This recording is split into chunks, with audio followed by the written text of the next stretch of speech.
Well, straight to the big story that we're breaking for you at this hour. Bangalore-based e-commerce company Flipkart may be in Walmart's cart in less than a month. CNBC TV 18 learns that Walmart is in the final leg of talks with Flipkart's final principal shareholders, and a deal announcement by April end is on the cards. Ron Ajoy Banerjee, who broke that story, joins us now. Ron, what exactly are you picking up on this?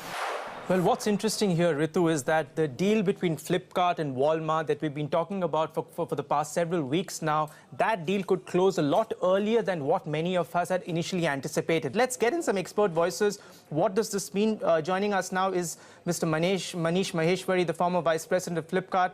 Manish, thanks very much for joining us here on CNBC TV 18. Now, as the source-based information that we are picking up, Walmart could look at a 76% stake in Flipkart. What does it mean for Walmart? What does this sort of show of confidence in Flipkart by the Walmart management tell you, Manish? But it seems to me that, globally in the US and other countries, Walmart is, facing a lot of heat from Amazon. And clearly, India is a strategically important market. So when they look at an asset such as Flipkart, they feel like it's a great way to make an entry in a country like India.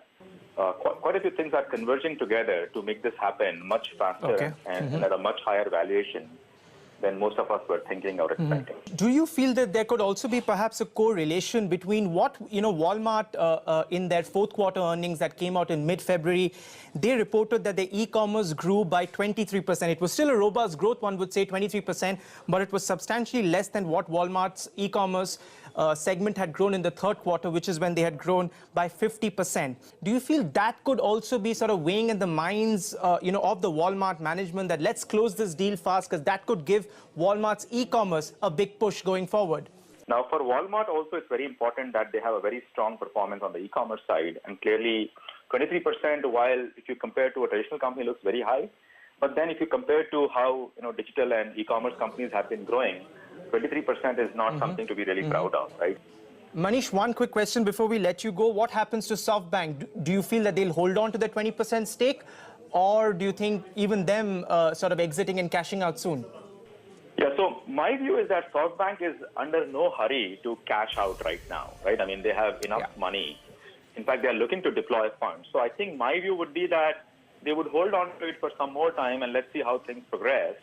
And maybe because Walmart is a strategic buyer, they might be able to, cash it at a much better valuation down the line. Other people would be willing to sell, but I think Softbank, my view would be, would hold on to it and look for the right time down the road. All right, Manish, many thanks. Appreciate you joining us here on CNBC TV 18.